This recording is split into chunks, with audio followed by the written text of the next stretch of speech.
మనలో గడిచినటువంటి 8 మాసములు కాచి కాపాడి ఆయన కృపలో భద్రపరిచి ఈ 9వ మాసములో ఈ మొదటి పునరుద్ధాన దినములోనికి మనల్ని చేర్చి ఇప్పటి వరకు కూడా దేవుడు మరి ఆయన్ని స్తుతించి గణపరిచి మహింపరిచి దేవుణ్ణి ఆరాధించేటటువంటి కృపను భాగ్యమును ధన్యతను మనకిచ్చినందుకు దేవుని నామానికి స్తోత్రాలు కృతజ్ఞతలు చెల్లించుకున్నాము. మరి దేవునికి మరి ఆరాధించేటటువంటి భాగ్యాన్ని దేవుడు అనుగ్రహించినాడు. మరి అందును బట్టి కూడా దేవునికి స్తోత్రములు కృతజ్ఞతలు చెల్లించుకుంటూ మరి దేవుని యొక్క వాక్యములోనికి మనము వెళుతుండగా ఆ వాక్యాన్ని దేవుడు మనం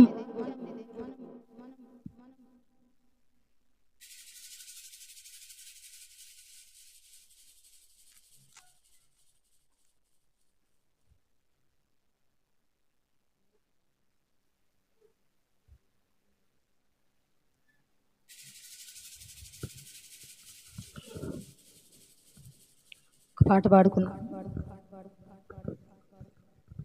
హల్లెలూయా. నాతో మాట్లాడు ప్రభువా, నీవే మాట్లాడుమయ్యా. నాతో మాట్లాడు ప్రభువా, నీవే మాట్లాడుమయ్యా. నీవు పలికితే నాకు మేలయా, నీవు పలికితే నాకు మేలయా. నీ దర్శనమే నాకు చాలయా, నీ దర్శనమే నాకు చాలయా. నాతో మాట్లాడు ప్రభువా, నీవే మాట్లాడుమయ్యా. నాతో మాట్లాడు ప్రభువా, నీవే మాట్లాడుమయ్యా. నీ వాక్యమే నన్ను బ్రతికించేది, నా బాధలలో నెమ్మదినిచ్చేది. నీ వాక్యమే నన్ను బ్రతికించేది, నా బాధలలో నెమ్మదినిచ్చేది. నీవు పలికితే నాకు మేలయా, నీవు పలికితే నాకు మేలయా. నీ దర్శనమే నాకు చాలయా, నీ దర్శనమే నాకు చాలయా. నాతో మాట్లాడు ప్రభువా, నీవే మాట్లాడుమయ్యా. నాతో మాట్లాడు ప్రభువా, నీవే మాట్లాడుమయ్యా.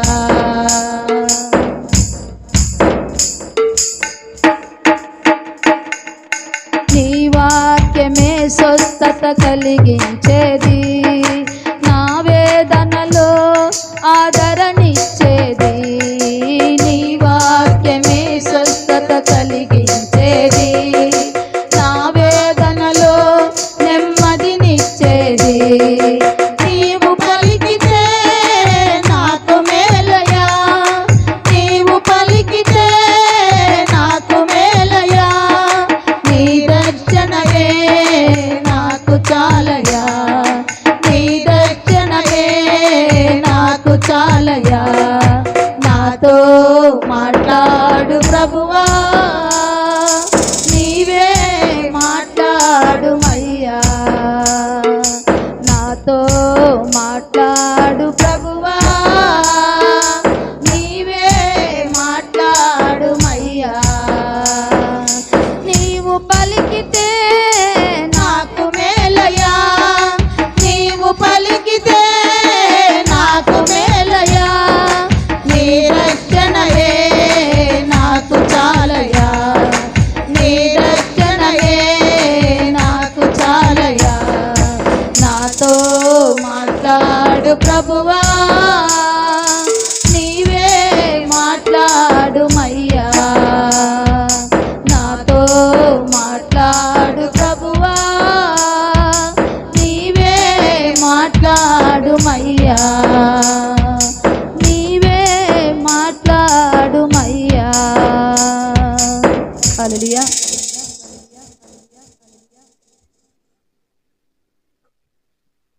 దేవుడు మనతో మాట్లాడుతుండగా మనమందరం కూడా చెవియొగ్గి ఆలకించే వారముగా మన జీవితాలను దేవునితో సంబంధం కలిగి, దేవునితో అనుబంధం కలిగి, దేవునితో సమాధానం కలిగి, దేవుని యొక్క చిత్తములో నడిపించబడటానికి ఆయన వాక్యములో ఉన్నటువంటి సత్యాన్ని మనం గ్రహించేలాగన మన చెవి తెరవబడాలా.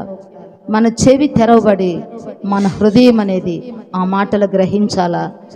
మనం మోకరించి ప్రార్థన చేసుకునేటప్పుడు దేవునికి మనము ఆ యొక్క విషయాలను తెలియజేయాలి. ప్రభువా, నీ మాటలు నాయన నా యొక్క మనసులోనికి నేను తీసుకునేదానికి, ఆ మాటల ప్రకారంగా నేను జీవించడానికి నాకు సహాయం చేయి ప్రభువా అని మనం మోకరించి మరి మనము ఆరాధన చేసి మరి మనం పాటలు పాడి ప్రార్థిస్తున్నాము.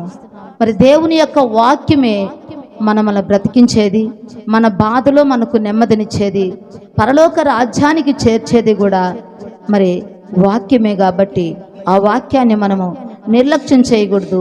ఆ వాక్యాన్ని మనము అనాలోచనంగా వినకూడదు, అశ్రద్ధగా ఉండకూడదు. దేవుడి సన్నిధిలో ఆయన మాటలు వినడానికి ఏగిరిపడే వారముగా, మాట్లాడేదానికి నిదానించే వారముగా ఉండాలని దేవుడు ఇష్టపడుతున్నాడు. ఎందుకంటే ఆ వాక్యము మనల్ని బ్రతికిస్తుంది, మనల్ని సరిచేస్తుంది, పాపములో నుండి మనల్ని పక్కకి తీసుకొచ్చేది ఆ వాక్యమే. కాబట్టి పాపములో పడి ఉన్నటువంటి వారిని లేవనెత్తేది ఆ వాక్యమే. కాబట్టి ఆ వాక్యాన్ని మనము ఆశ్రయించాలా, ఆ వాక్యాన్ని మనము వినాలా, ఆ వాక్య ప్రకారంగా మనం జీవించాలా, ఆ వాక్యానికి మనము లోబర్చుకోవాలా. ఈ శరీరం ఏ విషయంలో కూడా జయించకూడదు, ఏ విషయంలో కూడా ఈ శరీరము జయించకుండా మరి దేవుని యొక్క మాట జయించబడాలా. వాక్యానికి లోబడు, అపవాదిని ఎదిరించు, వాడిని ఎద్దు నుండి పారిపోతాడని దేవుని యొక్క వాక్యంలో ఉన్నది. అపవాది చేసే ప్రతి ఒక్క క్రియకు మనము లోబడే విధంగా మరి ఆ వాక్యాన్ని మనము పక్కన పెట్టే వారముగా ఉండకూడదు. ఆ వాక్యాన్ని మన జీవితంలోనికి తీసుకొని అపవాదిని ఎదిరించే వారముగా, ఈ శరీరాన్ని జయించే వారముగా, లోకాన్ని జయించే వారముగా, నేత్రాశని జయించే వారముగా, జీవపు డంబాన్ని జయించే వారముగా, దేవునికి దాసులుగా, దేవునికి విధేయులుగా, దేవునికి యథార్థపరులుగా, దేవుని నీతిలో నడిచే వారముగా, దేవుని యొక్క సత్యాన్ని అనుసరించే వారముగా, యథార్థమైన జీవితాన్ని కలిగి మనము దేవుణ్ణి హత్తుకునే వారముగా, దేవుణ్ణి ఆశ్రయించే వారముగా, ఆ వాక్యాన్ని హత్తుకొని ప్రేమించి ఆ వాక్య ప్రకారంగా జీవించే వారముగా మనమున్నప్పుడు మరి దేవుడు మనకి ఏవైతే దూరంగా ఉన్నాయని మనం తలుస్తున్నామో వాటన్నిటిని కూడా దేవుడు మనకు దగ్గర చేస్తాడు. వాటన్నిటిని కూడా మనము స్వతంత్రించుకుంటాము, వాటిలో మనం సంతోషంగా ఉంటాము. కాబట్టి దేవుని మాటకి మనము లోబడే వారముగా ఉండాలని దేవుడు ఇష్టపడుతున్నాడు. అదే ఇబ్రీయులకు రాసిన పత్రిక 12వ అధ్యాయము 14వ వచనం, అందరితో సమాధానమును పరిశుద్ధతయు కలిగినుటకు ప్రయత్నించుడి. పరిశుద్ధత లేకుండా ఎవడును ప్రభువును చూడడు. మీలో ఎవడైనను దేవుని కృపను పొందకుండా తప్పుపోవునేమో అనియు, చేదైన వేరు ఏదైనను మొలచి కలవరపరచుట వలన అనేకులు అపవిత్రుల పోదురేమో అనియు, ఒక పూట కూటి కొరకు తన జ్యేష్ఠత్వపు హక్కును అమ్మివేసిన ఏశావు వంటి భ్రష్టుడైనను వ్యభిచారి అయినను ఉండునేమో అనియు జాగ్రత్తగా చూచుకొనండి. ఏశావు ఆ తర్వాత ఆశీర్వాదం పొందగోరి కన్నీళ్లు విడుచుచు దాని కోసరము శ్రద్ధతో వెదికినను మారు మనసు పొందనవకాశం దొరకక విసర్జింపబడనని మీరెరుగుదురు కదా. ఎందుకంటే దేవుని యొక్క వాక్యము మనకు ముందుగా ఏర్పరిచి మనకు చెప్తున్నాడు. ఆ దేవుని యొక్క వాక్యములో మరి దేవుని వాక్య ప్రకారంగా జీవించి ఆశీర్వాదం పొందుకున్నటువంటి వారు, దేవుని యొక్క వాక్యానికి లోబడకుండా దేవుని చేత విసర్జించబడినటువంటి వారిని గురించి మనకు తెలియజేస్తున్నాడు. మెయిన్గా మనం ఇక్కడ చూడవలసింది ఏంటంటే, అందరితో సమాధానమును పరిశుద్ధత కలిగినట్టుకు ప్రయత్నించాల. పరిశుద్ధత లేకుండా ప్రభువును ఎవరు కూడా చూడలేరు. ఎందుకంటే దేవునితో మనం సమాధానం కలిగి ఉన్నామంటే దేవుని పోలి ఉన్నటువంటి వారితో కూడా మనం సమాధానం కలిగి ఉండాలి. అదే రోమీయులకు రాసిన పత్రిక 5వ అధ్యాయము 1వ వచనంలో చూసినట్లయితే మనకు ఆ మాట తెలియజేయబడుతుంది. రోమీయులకు రాసిన పత్రిక 5వ అధ్యాయము, కాబట్టి విశ్వాస మూలమున నీతిమంతులముగా తీర్చబడి ప్రభువైన యేసుక్రీస్తు ద్వారా అందరితో దేవునితో సమాధానము కలిగియుందుము. మరియు చాలమ్మా, ఇక్కడ ఏం చెప్తున్నాడు? కాబట్టి విశ్వాస మూలమున మనము నీతిమంతులముగా తీర్చబడి మన ప్రభువైన యేసుక్రీస్తు ద్వారా దేవునితో సమాధానము కలిగియుందుము. దేవునితో సమాధానము కలిగియుందుము. దేవునితో సమాధానం కలిగి ఉన్నాను, దేవుణ్ణి ప్రేమిస్తున్నాను, దేవుణ్ణి నేను ఆరాధిస్తున్నాను, దేవుణ్ణి నేను వెతుకుతున్నాను, దేవుణ్ణి నేను అమితంగా మరి నా జీవితంలో నేను ఆయనకి ప్రథమ స్థానాన్ని ఇస్తున్నాను అని మనము అనుకుంటున్నామే కానీ ఆయన పోలికలో ఉన్నటువంటి వారిని మనము ద్వేషిస్తున్నాము. ఆయన పోలికలో ఉన్న వారిని మనము దూషిస్తున్నాము, వారిని మనము చెడ్డగా తలంచుకుంటున్నాము. కాబట్టి దేవుణ్ణి మనం ఎలా ప్రేమిస్తున్నాము, దేవునితో మనం ఎలా సమాధానం కలిగి ఉన్నాము అన్నది మనము గ్రహించాల. ఎందుకంటే సమాధానము లేకుండా దేవుని ద్వారా మనం ఏది కూడా పొందుకోలేము. సమాధానం లేకుండా నువ్వెంత ప్రార్థన చేసినా కూడా అది వ్యర్థమైపోతుంది అని దేవుని యొక్క వాక్యంలో ఉంది. సమాధానముతో నువ్వు ప్రార్థన చేసినప్పుడు సమాధానము నిన్ను రక్షించి నిన్ను ఆశీర్వదిస్తుందని దేవుని యొక్క వాక్యంలో మనం చూస్తున్నాం. అదే కీర్తన 29వ అధ్యాయములో మనం చూసినట్లయితే ఆ మాటలు మనకు తెలియజేస్తున్నాడు. కీర్తనలు 29:11 వచనము, యెహోవా తన ప్రజలకు బలమును అనుగ్రహించును, యెహోవా తన ప్రజలకు సమాధానము కలగజేసి ఆయన ఆశీర్వదించును. సమాధానము కలగజేసి మనల్ని ఆయన ఆశీర్వదిస్తాడంట. సమాధానము లేకపోతే మనకు ఆశీర్వాదం వస్తుందా? సమాధానం లేకపోతే ఆశీర్వాదం వస్తుందా? సమాధానం లేకపోతే ఆశీర్వాదం అనేది మనకు రాదు. అందుకు మనము సమస్త జనులతో సమాధానముగా ఉండాలా. సమాధానమును పరిశుద్ధతను కాపాడుకోవాలా. పరిశుద్ధత లేకుండా ప్రభువును చూడలేము అని దేవుని యొక్క వాక్యములో మనము చూస్తున్నాము. ఆయన ఏం చేస్తున్నాడంట? తన ప్రజలకు బలమును అనుగ్రహించువాడును, యెహోవా తన ప్రజలకు సమాధానము కలగజేసి వారిని ఆశీర్వదించును. సమాధానము కలగజేసి వారిని ఆశీర్వదించును.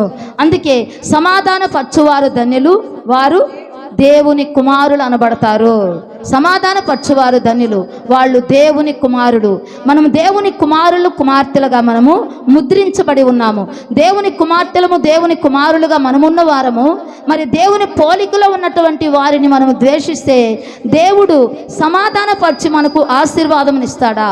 మనం ఎంత ప్రార్థించినా కూడా అది వ్యర్థమే కదా. మన ప్రార్థన ఫలించాలా, మన ప్రార్థన దేవుని దగ్గరికి వెళ్ళాలా, దేవుడు ఆ ప్రార్థనకు ప్రతిఫలం ఇవ్వాలా. మనము ఎంత ప్రయాసపడి ఉపవాసం ఉండి ప్రార్థన చేసినా కూడా ఆ ప్రార్థనకి ప్రతిఫలం అనేది రాకపోతే అది వ్యర్థమే కదా, అది వ్యర్థమే కదా. అందుకే దేవుడు ఏం చెప్తున్నాడు? సమాధానము కలిగి ఉండమన్నాడు. సమాధానము కలిగి పరిశుద్ధత కలిగి మనము ఉండాలా. ఎందుకంటే యేసేవును అక్కడ చూపిస్తున్నాడు. అలాంటి మనసు మీలో ఎవరికైనా ఉందేమో, అలాంటి భ్రష్టమైన మనసు మీలో ఎవరికైనా ఉందేమో చూసుకోనండి, జాగ్రత్తగా కనిపెట్టుకోనండి. ఆ తర్వాత ఆశీర్వాదం కొరకు ఎంత ప్రయాసపడినా, ఎంత ప్రార్థన చేసినా, ఎంత ఘోషించినా, ఎంత అంగలార్చినా, ఎంత రోధించినా కూడా ఆశీర్వాదం అనేది మనకు రాదు. అందుకే మనలో ఏదైతే దేవునికి వ్యతిరేకంగా ఉన్నదో, ఏదైతే మనకు దేవుని యొక్క ఆశీర్వాదం రాకుండా అడ్డుగా ఉన్నదో దాన్ని మనము తొలగించుకోవాలా, దాన్ని మనము తీసేసుకోవాలా. ఆ వాక్యం ఏం చెప్తుందమ్మా? మళ్ళొక్కసారి చదవండి. ఏప్రిల్కి రాసిన పత్రికలో ఆ వాక్యం ఏం చెప్తుంది? అందరితో సమాధానమును పరిశుద్ధతయు కలిగి ఉండుటకు ప్రయత్నం చేయాలి. మనము ప్రయత్నం చేయకుండా మనకు అది రాదు. మీలో ఎవడైనాను దేవుని కృపను పొందకుండా, దేవుని కృప మనలో ఉంటే, దేవుని కాపుదల మనలో ఉంటే, దేవుని యొక్క మాట మనలో ఉంటే, దేవుని యొక్క ఆలోచన మనలో ఉంటే, ఆయన ఆలోచనతో మన ఆలోచనలు మిళితమైతే ఆయన కృపలకి మనము దూరము అవ్వము. అందుకే ఇక్కడ ఏమంటున్నాడు? మీలో ఎవడైనాను దేవుని కృపను పొందకుండా తప్పిపోవునేమో అనియు చేదైన వేరు. దేవునికి వ్యతిరేకమైనది ఏదైనా కూడా మనలో అది చేదే. దేవునికి విరోధమైనది ఏదైనా కూడా అది మనకు చేదే. ఆ చేదు మనము తీసేసుకోవాలా. ఆ చేదు మనలో ఉండకూడదు. ఆ చేదు మనలో ఉంటే మనల్ని కలవరపరుస్తుంది. మనల్ని దేవుని వైపుకు నడవనీయకుండా, దేవుని యొక్క చిత్తాన్ని ఎరగనీయకుండా, దేవుని యొక్క తలంపుల్లో మన తలంపులను మిళితం చేయనీయకుండా మనల్ని పక్కన పెట్టేస్తుంది అన్నమాట. అందుకే చేదైన వేరు ఏదో మీలో ఉండి మిమ్మల్ని కలవరపరుస్తున్నదేమో దాన్ని చూసుకోనండి. దాన్ని చూసుకోకుండా మీరు మీ యొక్క ప్రార్థనలు మీరు చేసేటటువంటివి ఏవి కూడా దేవుని దగ్గరికి వెళ్ళవు. అది ఖచ్చితం. అది దేవుడు స్పష్టంగా ఆయన బిడ్డలతో మాట్లాడి మనకు చెప్తున్నటువంటి మాట. తర్వాత మీరు ఆశీర్వాదం కొరకు ఎంత ప్రయత్నం చేసినా కూడా అది మనకు లభించదు. మరి అలాంటి జీవితం మనకెందుకు? మీరు ఆశీర్వాదానికి పిలువబడ్డారే కానీ ఉగ్రత పాలవటానికి పిలువబడలేదు కదా. దేవుడు మనకేం చెప్పాడు? ఆశీర్వాదానికే మీరు పిలువబడ్డారు కానీ ఉగ్రత పాలవటానికి మీరు పిలువబడలేదు. మనం ఆశీర్వాదానికే, దేవుడు మనల్ని ఆశీర్వదించడానికే పిలిచాడు. ఆ ఆశీర్వాదాన్ని మనం ఎందుకు పోగొట్టుకోవాలా? ఆశీర్వాదానికి మనం ఎందుకు దూరం అవ్వాలా? తన ప్రజలకు ఆయన సమాధానమునిచ్చి వారిని ఆశీర్వదించేటటువంటి దేవుడు. కాబట్టి ఆ ఆశీర్వాదం, ఆ సమాధానం మనకు కావాలంటే యోబు గ్రంథంలో చూద్దాం ఒక మాట. 22:21 యోబు గ్రంథము 22వ అధ్యాయము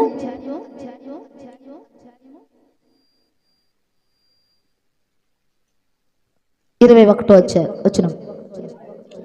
ఆయనతో సావాసం చేసిన ఎడల నీకు సమాధానము కలుగును, అలాగున నీకు మేలు కలుగును. ఆయనతో సావాసం చేస్తే నీకేం కలుగుతుందంట? మేలు కలుగుతుంది. ఆయనతో సావాసం చేస్తే నీకు సమాధానము కలుగును, తర్వాత మేలు కలుగును. మరి మన సావాసము ఎలా ఉంది? ఎవరితో ఉంది? దేవునితో ఉందా? దేవుని బిడ్డలతో ఉందా? లోకస్తులతో ఉందా? మరికి ఇంకా దేవునికి వ్యతిరేకంగా వారితో ఉందా? మన సావాసం ఎవరితో ఉంది? మన సావాసం ఎవరితో ఉంది? లోక స్నేహం దేవునితో వైరము. లోకముతో స్నేహం చేయకూడదు, లోకముతో స్నేహం చేయకూడదు. అదేవిధంగా సామెతలు 22వ అధ్యాయము 24వ వచనంలో చూస్తే, సామెతలు 22:24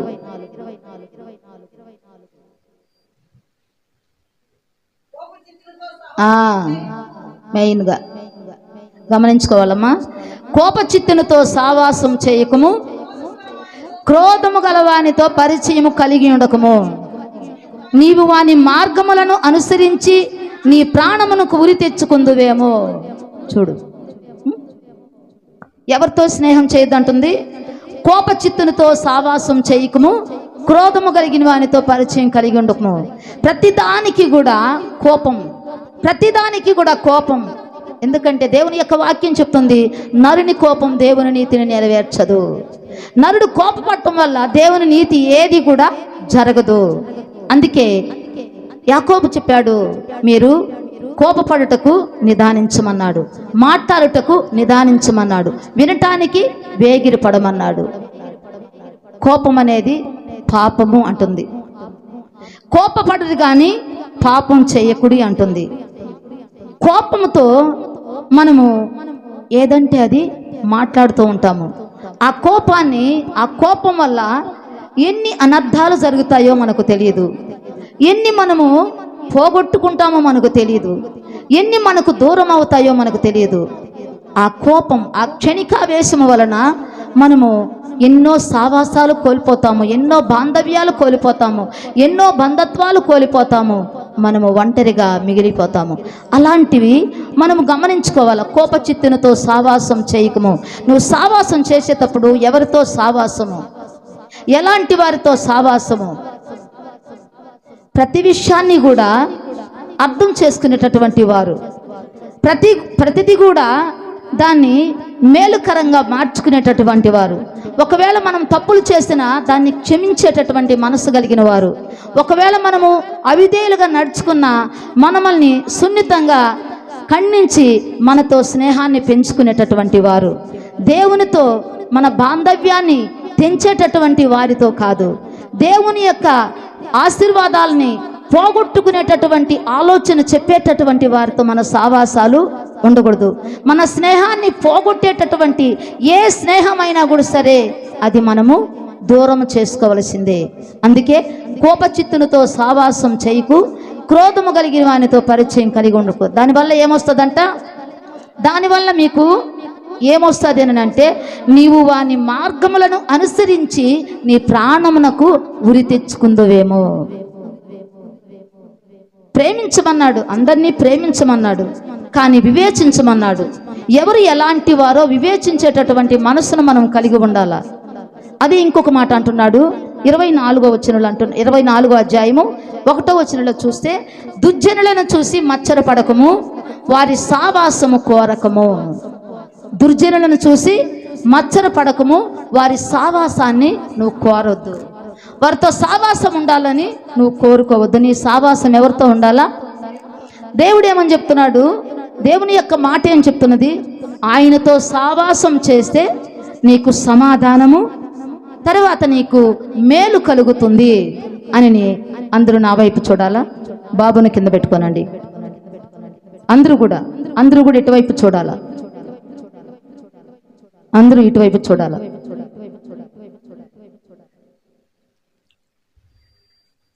దుర్జనుల సావాసము మనము కోరకూడదు. వారితో సావాసాన్ని మనము కలుపుకొని మన ప్రాణానికి ఉరి తెచ్చుకుందుమేమో. వారి మాటలకు మనము భ్రమసిపోయి మనము తప్పు త్రోవలో నడుస్తామేమో, తప్పుడు నిర్ణయాలు తీసుకుంటామేమో. అందుకే ఏవి నీచములో ఏవి ఘనములో నువ్వు గుర్తుపట్టాలా. ఏవి నీచములో ఏవి ఘనములో నువ్వు గుర్తుపడితే నువ్వు నా నోటి వలె ఉంటావు. ఏవి ఘనములో ఏవి నీచములో నువ్వు గుర్తుపడితే నువ్వెవరిలా ఉంటావంట? దేవుని యొక్క నోటిలాగా నువ్వు ఉంటావంట. అందుకే అన్నిటిని కూడా మనము గమనించాలా, అన్నిటిని కూడా మనము వివేచించాలా. ఏవి నీచములో ఏవి ఘనములో మనము గుర్తుపట్టాలా. ఆ గుర్తుపట్టినప్పుడే మనము మంచేదో చెడ్డేదో తెలుసుకుంటాము. ఏది మనం చేయాలో ఏది మనం చేయకూడదో మనం తెలుసుకుంటాము. అందుకే దేవుడు ఏమన్నాడు? దేవునితో సావాసం చేసినప్పుడు నీకు సమాధానమును, తర్వాత నీకు మేలు కలుగుతుంది. మేలు రావాలంటే దేవుని మాట మనం వినాలా. మేలు కలగాలంటే దేవుని మాట మనకు లోబడాలా. మేలు కలగాలంటే దేవుని చిత్తాన్ని మనం అనుసరించాలా. మేలు కలగాలంటే దేవుని యొక్క మాటకు మనం విధేయులు అవ్వాలా. మన ఇష్టానుసారంగా జీవించటానికి మనము కాదు, ఇప్పుడు దేవుని బిడ్డలం, మనము ఆయన సొత్తు. మనము విపరీతమైన వాటిని మనము విడిచిపెట్టాలా. దేవునికి ఏవైతే అనుకూలంగా ఉన్నాయో, దేవునికి మనము ఎలా ఉంటే ఆయనకి ఇష్టపడతామో ఆ రీతిగా ఉండటానికి ప్రతిదినము కూడా మనం ఏం చేసుకోవాలంట? దేవుని లేక మనము మలుచుకోవాలంట. ప్రతిదీ దేవునికి విరోధమైనది ఏది కూడా నాలో ఉండకూడదు. చేదైన వేరు ఏదైనా మొలిచి నన్ను కలవరపరుస్తున్నదేమో దాన్ని గుర్తించి దాన్ని తీసివేసి దేవునితో సావాసం చేసేటటువంటి మనసు మనకు ఉండాలా. అలా ఎప్పుడైతే ఉంటుందో అప్పుడు ఆశీర్వాదం మనకు చేరువవుతుంది, దీవెనలు మనకు దగ్గర అవుతాయి, మేలులు మనకు దగ్గర అవుతాయి. మన సావాసం ఎవరితో ఉండాలా? మన సావాసం ఎవరితో ఉండాలమ్మా? అదే 1 కొరింథీయులకు రాసిన పత్రిక 1వ అధ్యాయము 9వ వచనంలో చూస్తే మన సావాసం ఎవరితో ఉండాలా? 1వ అధ్యాయము 9వ వచనము,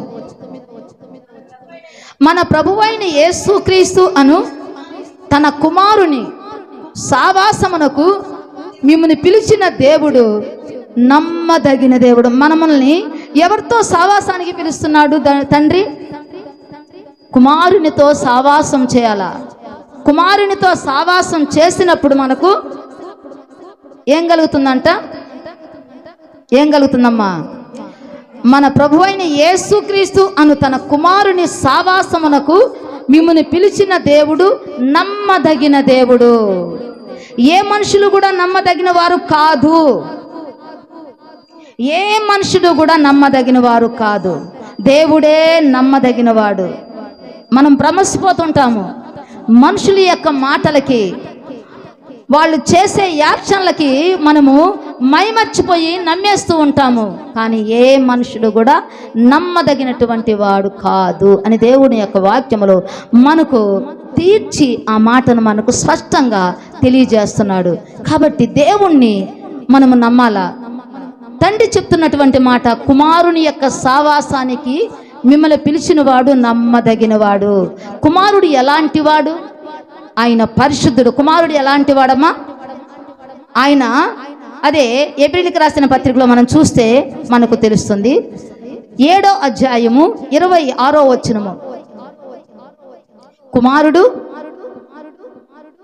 పవిత్రుడును నిర్దోషియు నిష్కల్ముషుడును పాపులలో చేరక ప్రత్యేకముగా ఉన్నవాడును, ఆకాశ మండలము కంటే మిక్కిలి హెచ్చైన వాడైన ఇట్టి ప్రధాన యాజకుడు మనకు సరిపోయిన వాడు. ఇట్టి ప్రధాన యాజకుడు, ఆయనలో పాపము ఉన్నదా? ఆయన పవిత్రుడు, నిర్దోషియు, నిష్కల్ముషుడును, పాపులలో చేరక ప్రత్యేకముగా ఉన్నవాడు. నీలో ప్రత్యేకతను ఆయన చూస్తున్నాడు. నీలో పవిత్రతను ఆయన చూస్తున్నాడు. ఆయన చూడాలనుకున్నది, ఆయన నిన్ను పిలుచుకున్నది, నీలో ఏది చూడాలని ఆయన ఆశిస్తున్నది, అది నీలో కనబడకపోతే ఎలా ఉంటుంది? ఫర్ ఎగ్జాంపుల్, మీ బిడ్డల్ని బాగా మీరు చూసుకొని వారిని బాగా చదివిస్తూ వారు మంచి పరిస్థితుల్లో మంచి ఒక స్థాయిలో ఉన్నప్పుడు మీరు ఎలా ఉంటారు? మీ మనసు ఎలా ఉంటుంది? ఎలా ఉంటుందమ్మా? అందరూ కూడా నాతో మాట్లాడాలి, అందరూ కూడా నా వైపు చూడాలి. మీరు ఎలా స్పందిస్తారు? మీ బిడ్డల యొక్క మంచి ప్రవర్తన బట్టి, వారి యొక్క మంచి నడవడికను బట్టి, వాళ్ళు మీ మాటలు వింటూ మీరు చెప్పినట్టుగా నడుచుకుంటూ మంచి స్థాయిలో వాళ్ళు ఉన్నప్పుడు వాళ్ళని చూసి మీకు ఎలా అనిపిస్తుంది? ఎలా అనిపిస్తుందంట? సంతోషంగా ఉంటుంది, చాలా గర్వంగా నా పిల్లలు అనే ఒక అతిశయం అంటే వాళ్ళకి కలుగుతుంది. అదేవిధంగా మనము కూడా దేవుడు చెప్పేటటువంటి మాటలు విని ఆ మాటల ప్రకారంగా మనం నడుచుకొని ఒక ఉన్నతమైనటువంటి స్థాయిలో మనం కనబడ్డప్పుడు దేవుడు సంతోషిస్తాడా? బాధపడతాడా? ఎందుకు దేవుడు మనల్ని పిలిచాడు? ఎందుకు ఆయన కుమారుని యొక్క సావాసానికి పిలిచినటువంటి దేవుడు నమ్మదగిన వాడు? ఆయన సావాసానికి మనల్ని ఎందుకు పిలిచినాడు? ఈ లోకముతో సావాసం చేయటానికా? ఈ లోకులతో సావాసం చేయటానికా? ఈ లోకులతో మాట్లాడుకునేదానికా? దేవుడితో మాట్లాడాలా, దేవుడితో ఉండాలా, దేవుడితో గడపాలా, దేవునితో సావాసము కలిగి ఉండాలా. ఈ లోక స్నేహం, దేవునితో వైరము, అలాంటి సావాసాన్ని మనం వదులుకోవాలా. దేవునితో సావాసం చేస్తే నీకు కలిగేటటువంటి మేలు, నీకు కలిగేటటువంటి గొప్ప ఆశీర్వాదం ఏంటంటే నిత్య మహిమలో ఆయన నిన్ను నిలబెట్టబోతున్నాడు. ఆయన మాట వింటే, ఆయనతో సావాసం చేస్తే. అందుకే కుమారుని యొక్క సావాసానికి పిలిచినటువంటి దేవుడు నమ్మదగినటువంటి దేవుడు. అదే 1వ యోహాను పత్రిక 1వ అధ్యాయము 3వ వచనము 7వ వచనం చూడండి అమ్మా. 1వ యోహాను పత్రిక, మాతో కూడా మీకు సావాసము కలుగునట్లు మేము చూసిన దానిని మేము వినిన దానిని మీకు తెలియజేస్తున్నాము.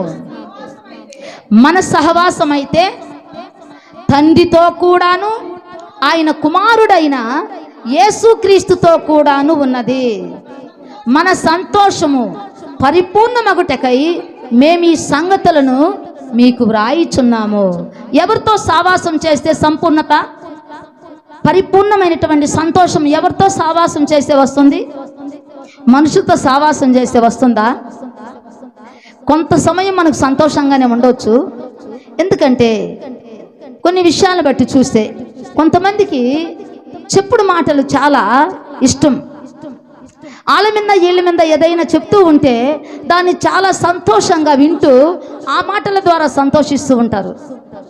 అవి ఉన్నవో లేవో తెలియదు మనకు, అవి ఉన్నవని వాళ్ళు గ్రహించరు. మరి ఎవరైనా చెప్తూ ఉన్నప్పుడు అది మంచా చెడ్డ, అది ఏంది అని గ్రహించలేరు. గ్రహించుకుంటా వాళ్ళు చెప్పేటటువంటి మాటలకు వీళ్ళేమైపోతారంట, ఆ మాటలకు బేలిపోయి ఆ మాటలను బట్టి సంతోషిస్తారంట. ఎందుకంటే నేను వారికంటే కొంచెము బెటర్ కదా అని వాళ్ళల్లో అంటే కొన్ని విషయాలు మనలో, కొన్ని విషయాలు వాళ్ళకంటే అధికంగా ఉన్నాయి. వాళ్ళు మనకంటే ఇంకా భ్రష్టులుగా ఉన్నారు. వాళ్ళ గురించి ఆ మాట ఈ మాట చెడ్డ మాటలు చెప్తూ ఉన్నప్పుడు ఆ మాటలు వింటూ వాళ్ళతో సంతోషిస్తారు. అది ఎంతవరకు, ఆ సంతోషం ఎంతవరకు ఉంటుంది? ఆ చెప్పుడు మాటలు వాళ్ళ సంతోషం ఎంతవరకు ఉంటుంది? వివేచించే మనసు నీకుందా? పరీక్షించే మనసు నీకుందా? ఏవి నీచములో గుర్తుపట్టే జ్ఞానం అనేది నీకుందా?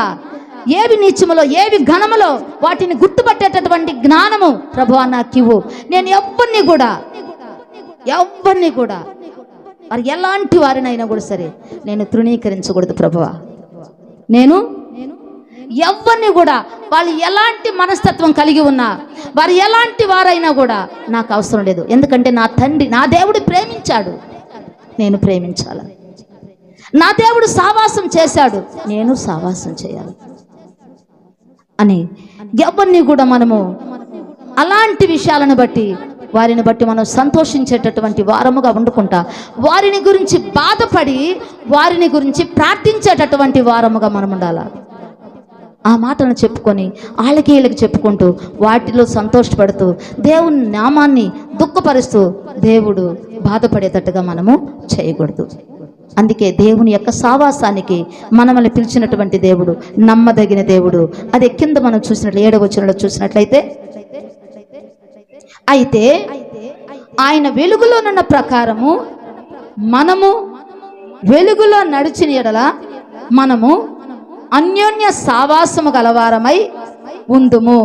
అప్పుడు ఆయన కుమారుడైన యేసు రక్తము ప్రతి పాపము నుండి మనలను పవిత్రులుగా చేయును.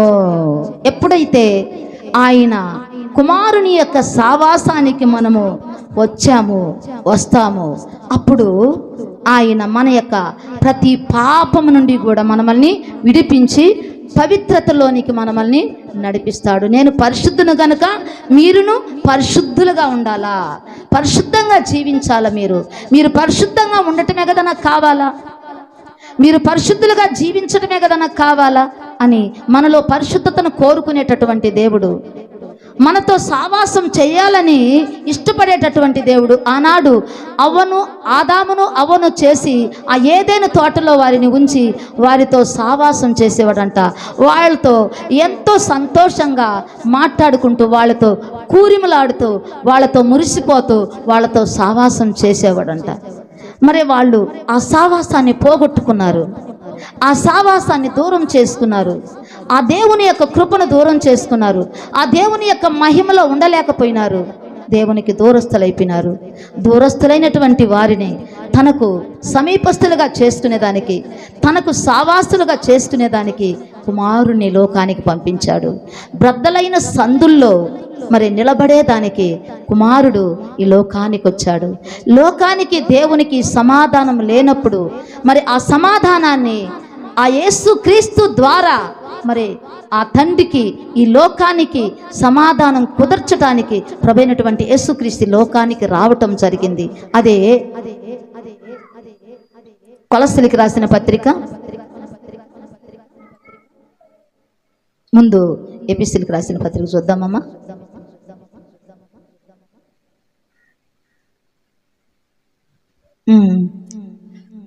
రెండో అధ్యాయము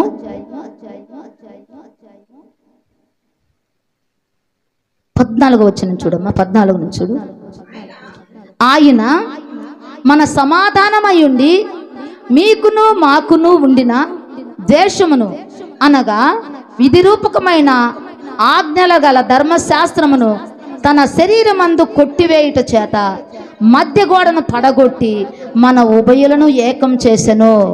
ఇట్లు సంధి చేసి ఈ ఇద్దరిని తన యందు ఒక్క నూతన పురుషునిగా సృష్టించి తన శిలువ వలన ఆ ద్వేషమును సంహరించి దాని ద్వారా వీరిద్దరిని ఏకం చేసి దేవునితో సమాధాన పరచవలనని ఇలాగు చేసిన గనుక ఆయనయే మనకు సమాధాన కారకుడై ఉన్నాడు.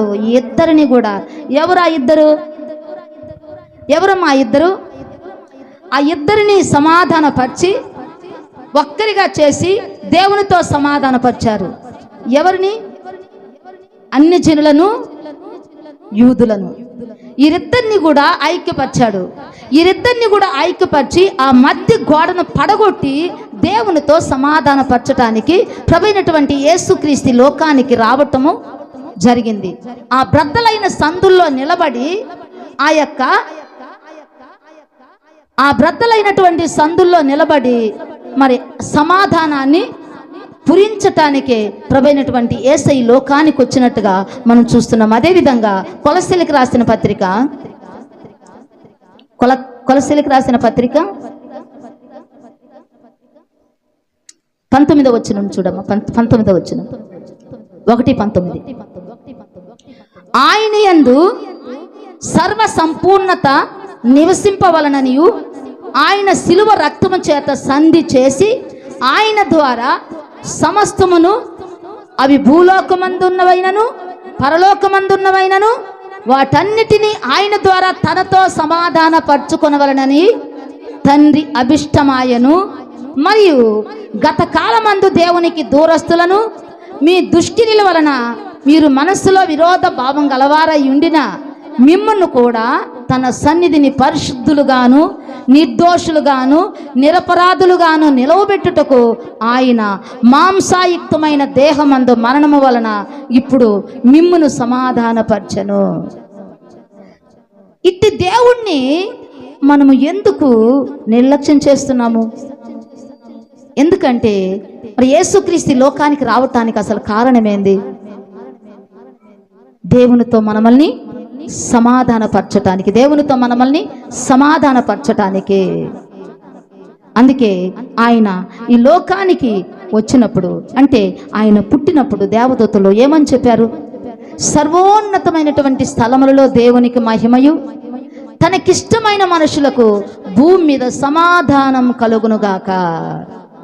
సమాధాన కారకుడు ఆయన, ఆశ్చర్యకరుడు, ఆలోచనకర్త, నిత్యుడగు తండ్రి, బలవంతుడగు దేవుడు, సమాధాన కర్తయగు అధిపతి, సమాధానానికి అధిపతి, సమాధాన కర్త, నీతికి రాజు, సమాధానపు రాజు, షాలేము రాజు, మెల్కీసెద క్రమానికి చెందినటువంటి ఆ యొక్క యేసు ప్రభువు సమాధాన పాత్రుడు.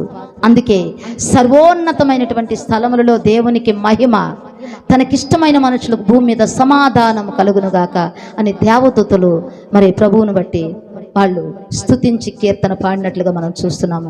అదేవిధంగా సిమియోను అనేటటువంటి భక్తుడు కూడా ఆ సమయంలో ఏమన్నాడు అని అంటే, లూకాసు వార్త 2వ అధ్యాయము, లూకాసు వార్త 2వ అధ్యాయము 29వ వచనం చూడమ్మా. నాదా, ఇప్పుడు నీ మాట చొప్పున సమాధానముతో నీ దాసుని పోనిచ్చుచున్నావు.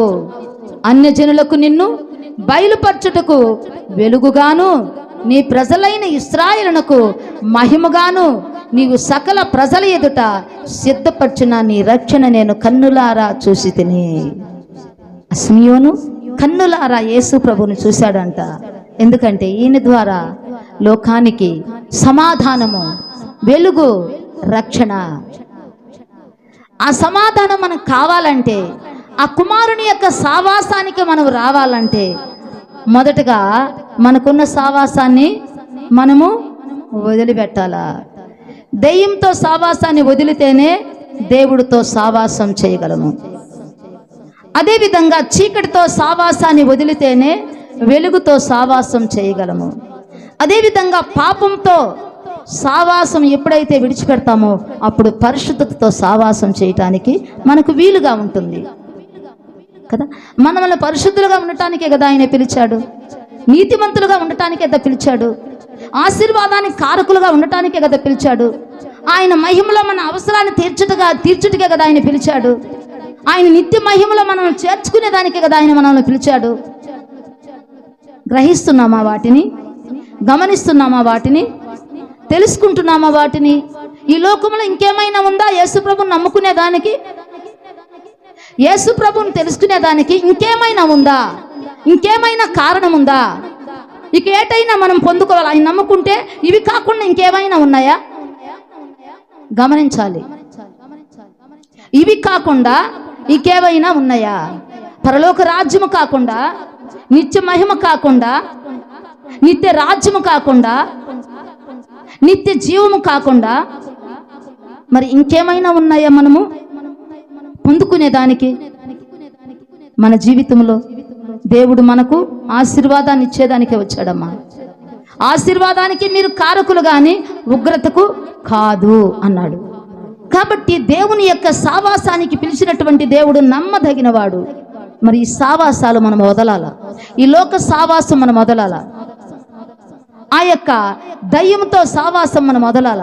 మన ఆత్మీయ జీవితాన్ని ఎక్కడ దిగజార్చేస్తుంది? ఎవరు దిగజారుస్తున్నారు? నాయన బాగుగా పరిగెత్తుతున్నావు, ఇప్పుడు నిన్నెవరు అడ్డగిచ్చారు అని మరి భక్తుడైనటువంటి పౌలు గారు గలతీయులతో చెప్తున్నాడు ఒక మాట. 1వ అధ్యాయము 1 కదమ్మా 2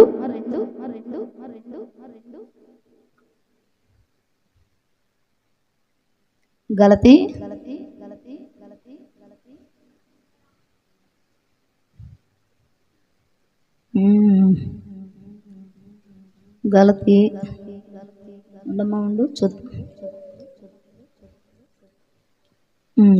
5వ అధ్యాయం అమ్మా 5:7 మీరు బాగుగా పరిగెత్తుచుంటిరి, సత్యమునకు విధేయులు కాకుండా మిమ్మల్ని ఎవడు అడ్డగించెను? ఈ ప్రేరణ మిమ్మల్ని పిలుచుతున్న దేవుని వలన కలిగినది కాదు కదా. ఇది దేవుడు కలగజేసింది కాదు కదా. దేవుడు ఏం చెప్తున్నాడు? సత్యం వైపు నడిపించమంటున్నాడు, సత్యం వైపు నడవాలంటున్నాడు. కానీ ఇక్కడ చెప్తున్నది ఏంటంటే మిమ్మల్ని ఈ సత్యము వైపు నడవకుండా ఎవడు నిన్ను అడ్డగించాడు? ఈ ప్రేరేపణ మిమ్మల్ని పిలుచుతున్న దేవుని వాని వలన కలగలేదు. అందుకే పులిసిన పిండిని చెప్పాడు ఇక్కడ. పులిసిన పిండి కొంచెమైనా కూడా ముద్దనంతా పులి చేస్తుందంట. పులిసిన పిండి కొంచెం మనం చేర్చుకున్నా కూడా సరే మన జీవితాన్ని కబళిస్తుందంట. రాగి విత్తనము చిన్నదే, సరే మర్రి విత్తనం అంటారు కదా, మర్రి విత్తనం చిన్నదే. ఈ మర్రి విత్తనము చాలా చిన్నది. తాడి చెట్టు ఎంత పెద్దది? ఒక్కరోజు అట్టడిగిందంట, ఈ రాత్రికి కొంచెం అట్ట నన్ను నీ యొక్క ఇక్కడ ఉండని, తెల్లవారితే నేను వెళ్ళిపోతా అన్నదంట. సరే జాలి పడిందంట. ఎవరు? తాటి చెట్టు. ఆ మర్రి విత్తనానికి జాలి పడిందంట. జాలి పడింది. ఇదే ఆసరాగా తీసుకొని ఏం చేసిందంట? ఇదే దాంట్లో చేరి రేపు పోతానులే, ఎల్లుండి పోతాలే, అలా చెప్పుకుంటూ ఏమైపోయింది? ఇది ప్రబలం అయిపోయింది, అది కనబడకుండా పోయిందంట. అందుకే చిన్నదైన దోషం మనలో చేరినప్పుడు, చిన్నదైన పాపం మనలో చేరినప్పుడు మన జీవితాన్ని కబళిస్తుంది, అది మన ప్రాణానికి ఉరి తెస్తుంది. అలాంటి మార్గంలో మనం నడిచినప్పుడు మన ప్రాణానికి ఉరితేస్తుంది. అందుకే కోపచిత్తునితో సావాసం చేయబాక, క్రోధము కలిగిన వారితో పరిచయం కలిగి ఉండబాక, దుర్జనుల సావాసం కోరుకోబాక. వాళ్ళతో నేను సావాసం చేయాలి, మంచివాని సావాసం చేయి. దుష్ట సాంగత్యము మంచి నడవడికని చెరిపివేస్తుందంట. దుష్ట సాంగత్యం ఏం చేస్తుందంట? మంచి నడవడికని చెరివేస్తుంది. అందుకే దేవుడు ఆళ్యల సావాసానికి మనల్ని పొమ్మనలేదు, కానీ కుమారుని యొక్క సావాసానికి మనల్ని పిలిచాడు. కుమారుడితో సావాసం చేస్తే మనకు కలిగేటటువంటి మేలులు ఆయన మనకు తెలియజేశాడు. మనకు కలిగే మేలేంది? సమాధానము, తర్వాత మేలు, తర్వాత ఆశీర్వాదం. సమాధానాన్ని ఇచ్చి ఆయన ఆశీర్వదిస్తాడు. ముందు మనల్ని సమాధానపరుస్తాడు, సమాధానపరిచి తర్వాత మనకు ఆయన ఆశీర్వాదాన్ని ఇస్తాడు. అది మనము గుర్తుపెట్టుకోవాలి, అది మనం గమనించాలి. దేవుని పాదాల దగ్గరకు వచ్చి మనము ప్రార్థన చేయాలి. ప్రభువా, నా సావాసం ఎలా ఉన్నదయ్యా? నా సావాసం ఎవరితో ఉన్నదయ్యా? అయ్యా, లోక స్నేహం నీతో వైరమని చెప్పావు కదా అయ్యా. నా స్నేహం లోకులతో ఉన్నదా ప్రభా? చెడ్డవారితో ఉన్నదా? చెడ్డవారితో సాంగత్యం చేయొద్దన్నావు. దుష్ట సాంగత్యం మంచి నడవడికని చెరిపివేస్తుంది అన్నావు. అవి కోపతిచ్చునితో సావాసం చేయకూడదు, క్రోధము కలిగిన వారితో పరిచయం కలిగి ఉండొద్దన్నావు. ప్రభా, నా సావాసం నీతో ఉండాలయ్యా. నీతో నేను నిత్యము నీతో సావాసం కలిగి ఉండాలయ్యా. ఆయనతో సావాసం కలిగి ఉండటం అంటే ఏంటి? ఆయనతో సావాసం చేయటం అంటే ఏంటి? ఏందమ్మా? ఆయనతో సావాసం చేయటం అంటే ఏంది? ఆయన వాక్యం చదవటము. ఇప్పుడు వాక్యం చదువుతూ ఉన్నామంటే మనం ఎవరితో మాట్లాడుతున్నట్టు? ఎవరితో సావాసం చేసినట్టు? ఎవరితో మన బాధలు చెప్పుకున్నట్టు? ఎవరితో మనము అసలు ఎంత ఆనందంగా ఉంటుందో వాక్యం చదువుతూ ఉంటే. ఎవరితోనో మనం తెలియనటువంటి వ్యక్తితో మనం మాట్లాడుతూ మనము చాలా వాళ్ళతో క్లోజ్ అయిపోయినట్టుగా మనము ఎంతో ఆనందంగా మనము ఆ వాక్యం చదివేటప్పుడు మనకు అనిపిస్తూ ఉంటుందన్నమాట. అందుకే వాక్యం చదవాలా, వాక్యములో ఆనందించాలా, ప్రార్థనలో ఆనందించాలా. ఎప్పుడైతే ఇలా మనం ఉంటామో అప్పుడు ఆయనతో మనం సావాసము కలిగి ఉంటాము. ఆయనతో మనము సావాసము కలిగి మనము సంతోషంగా, ఆనందంగా, సమాధానంగా, ఆశీర్వాదానికి కారకులుగా ఉంటాము. పరలోకములో మన పేరు లిఖించబడుతుంది. పరలోకములో ఉన్నటువంటి జీవవృక్ష ఫలాలను మనము భుజిస్తూ ఉంటాము. ఆయనతో సావాసము నాకు ధన్యకరము, ఆయనతో పొందు నాకు ధన్యకరము. దేవుడితో సావాసం, దేవుడితో సమాధానం, దేవుడితో ఆనందం. మన సంతోషం, మన యొక్క ఆనందం, మన యొక్క సమాధానం పరిపూర్ణం కావాలంటే దేవునితో మనం సావాసం చేయాలి. ఆయన అంటున్నాడు, నేను లోకమిచ్చే సంతోషము, లోకమిచ్చే నెమ్మది, లోకమిచ్చే శాంతి నేను మీకు ఇవ్వటం లేదు, కానీ నా శాంతిని, నా సమాధానమును మీకు అనుగ్రహిస్తున్నాను. ఆయనలో నుండి, ఆయనలో ఉన్నవి తీసి మనకిస్తున్నాడు. ఆయన తండ్రిలో ఉన్నవి తీసుకొని ఆయనలో ఉన్నవి మనకిస్తున్నాడు. అది ఎంత ధన్యత, ఎంత భాగ్యము. వాటిని తీసుకొని మనం ఆనందంగా ఉంటే దేవుడు ఎంత సంతోషిస్తాడు.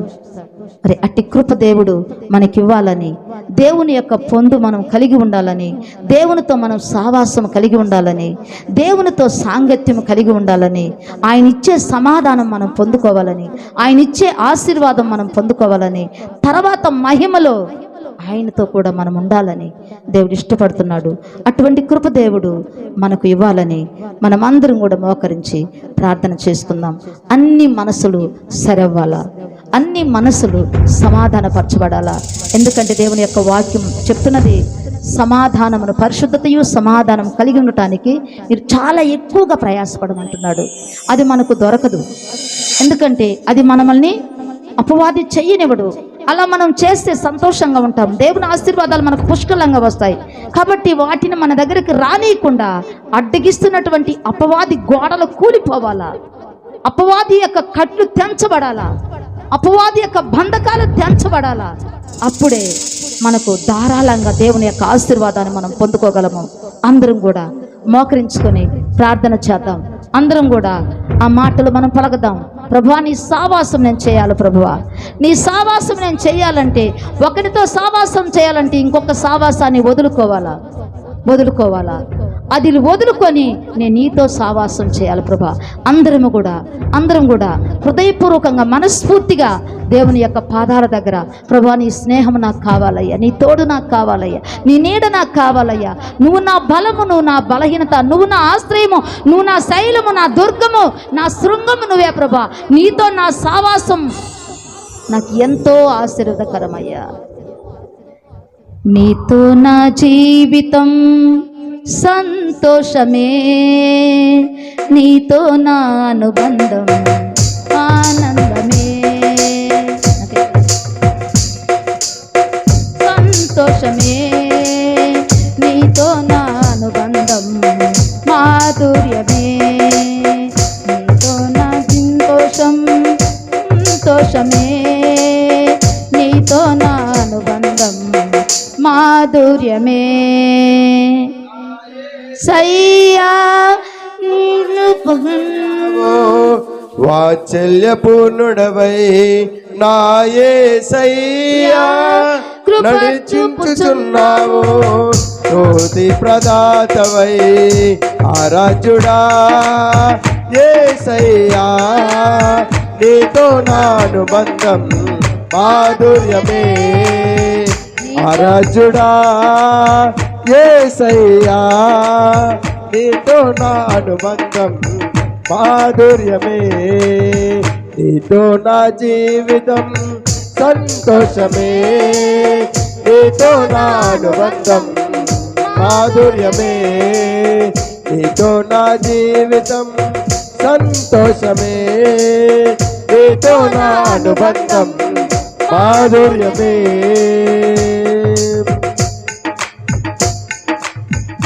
ఆకాశమందుండి ఆశీర్వదించితివి, అభాగ్యుడనైన నేను కనికరింపబడితిని. ఆకాశమందుండి ఆశీర్వదించితివి, అభాగ్యుడనైన నేను కనికరింపబడితిని. నీలో నిలుచుటకు బహుగా ఫలించుటకు నూతన కృపలతో నన్ను నింపుతున్నావు.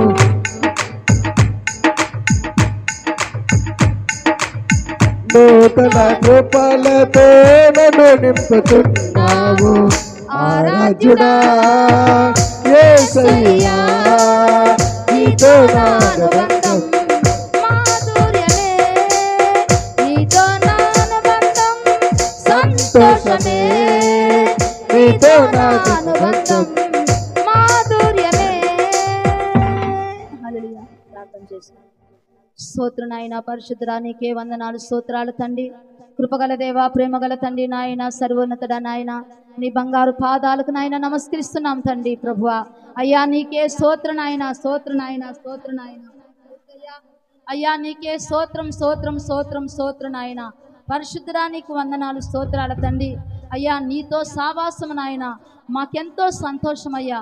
నీతో నాయన అనుబంధం మాకు మాధుర్యము నా ప్రభువా, నీకు వందనాలు, స్తోత్రాలు నాయన. అయ్యా అయ్యా యెహోవా ఉత్తముడని రుచి చూచి తెలుసుకోమన్నావు తండ్రి. నీ రుచి చూసి నాయన మేము తెలుసుకునేదానికి నాయన, నీతో సావాసం మేము కోరుకునేదానికి నాయన, నీతో పొందు మేము కోరుకునేదానికి నా ప్రభువా తండ్రి మాకు సహాయం చేయి ప్రభువా. నీకు వందనాలయ్యా, స్తోత్రాలయ్యా. అయ్యా ఆ యొక్క సంతోషము, ఆ యొక్క మాధుర్యం నాయన మేము ఎరగకుండా నాయన ఈ లోకముతో నాయన, ఈ లోక మనుషులతో నా తండ్రి మేము సంతోషిస్తున్నామయ్యా. అయ్యా నీకు స్తోత్రం నాయన. అది నాయన అయ్యా కొంతకాలమే ఉంటుంది నా ప్రభా, కానీ నీతో ఉంటే నా తండ్రి అది యుగ యుగాలు నాయన మాకు నాయన అయ్యా తోడుగా ఉంటుంది నా ప్రభా. యుగ యుగాలు నాయన మేము నీతో ఉంటాము నా ప్రభా, నీలో ఉంటాము నా తండ్రి. అట్టి కృప నా తండ్రి మాకందరికీ దయచేయండి అయ్యా. నీకు స్తోత్రం అయ్యా.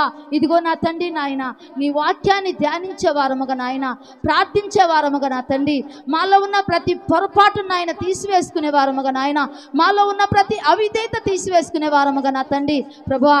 ఎందుకంటే నీ వాక్యం చెప్తున్నది నాయన, ఎవరు నీతిమంతులు కాదు నాయన, అందరూ పాపం చేసి దేవుడు అనుగ్రహించే మహిమను పొందలేకపోతున్నారని చెప్పినావు తండ్రి. అవునయ్యా, నీ దగ్గరకు వచ్చిన ప్రభా మేము నీతిగా బ్రతకాలని నా తండ్రి నిన్ను నాయన వేడుకుంటున్నాము, నిన్ను ప్రార్థిస్తున్నాము, నిన్ను బ్రతిమాలుకుంటున్నాము తండ్రి. ప్రతి బిడ్డ యొక్క నాయన ఆలోచన అదే ఉండాలి ప్రభా, అది మాత్రమే నాయన మనసులో నిలుపుకోవాలి ప్రభా. నిన్ను చూడాలయ్యా, నీతో ఉండాలయ్యా. నిన్ను చూడాలంటే నా తండ్రి పరిశుద్ధత కావాలయ్యా. పరిశుద్ధత లేకుండా ప్రభువును చూడగలిగిన వారు ఎవరు లేరని నాయన నీ వాక్యం చెప్తున్నది నా ప్రభా. దేవా అయ్యా నీకు స్తోత్ర నాయన. ఏ విధము చేతనైనా కూడా నాయన ఇంకొక మారు మమ్మల్ని కడిగి నాయన శుద్ధి చేసిన ఆయన అయ్యా నీ వైపుకు నాయన మేము నా తండ్రి మళ్ళుకునేదానికి సహాయమును దయచేయమని నా ప్రభా. నీతో సావాసము కలిగిన ప్రభా అయ్యా నీ మేలులు, నీ యొక్క దీవెనలు, నీ యొక్క ఆశీర్వాదాలు, నీ యొక్క కృపలను పొందుకునేదానికి సహాయమును దయచేయమని ఇదిగో కూడి వచ్చిన బిడ్డలందరినీ కూడా నాయన పేరు పేరున వేరువేరుగా కుటుంబాలుగా దీవించి ఆశీర్వదించి నీ కృపను అనుగ్రహించి సహాయమును దయచేయమని బిడ్డలందరినీ చేతులకు అప్పచెప్పుకుంటూ సంఘమంతటినీ నీ చేతులకు అప్పచెప్పుకుంటూ ఇక్కడే కాదు నా ప్రభా ఎక్కడెక్కడ నాయన ఆరాధనలు జరుగుతున్నాయో ఆరాధనలన్నింటిలో కూడా నాయన మీ నామాన్ని మహింపరచుకో తండ్రి, ఘనపరచుకో నాయన. అందరినీ దీవించి ఆశీర్వదించు నా ప్రభా. అందరికీ కూడా నాయన నీ కృపలను నాయన నీ మేలును నా తండ్రి నాయన మీరు అనుగ్రహించి నడిపించండి అయ్యా. మా సేవకులను సేవకురాలని చేతులకు అప్పచెప్పుకున్నాం తండ్రి. అదేవిధంగా నాయన మా దేశ నాయకులు, రాష్ట్ర నాయకులు, ప్రభుత్వ అధికారులు, ప్రధాని చేతులకు అప్పచెప్పుకున్నాం తండ్రి. ప్రార్థన సహాయం కోరిన ప్రతి బిడ్డలను నాయన నీ చేతులకు అప్పచెప్పుకుంటూ మమ్మల్ని, మా బిడ్డలని, మా కుటుంబాలను, మా కలిగిన ప్రతి ఒక్క దాన్ని చేతులకు అప్పచెప్పుకుంటూ మీకే స్తుతి స్తోత్రములు చెల్లించుకుంటూ మరలా నీ చిత్తములో మేము కూడి నిన్ను స్తుతించి ఘనపరిచి మహింపరిచి అంతవరకు కూడా మా ప్రాణాత్మ శరీరాన్ని చేతులకు అప్పచెప్పుకుంటూ ప్రభువైనటువంటి యేసుక్రీస్తు నామములో వేడుకొని ప్రార్థిస్తున్నాము తండ్రి. ఆమేన్. నా ప్రాణమా యెహోవాను సన్నిధించు, నా అంతరంగములను సమస్తమైన పరిశుద్ధ నామమును సన్నిధించు. నా ప్రాణమా యెహోవాను సన్నిధించు, ఆయన చేసిన ఉపకారములు దేనిని మరువకము. ఆమేన్. హల్లెలూయా హల్లెలూయా హల్లెలూయా హల్లెలూయా హల్లెలూయా హల్లెలూయా హల్లెలూయా హల్లెలూయా హల్లెలూయా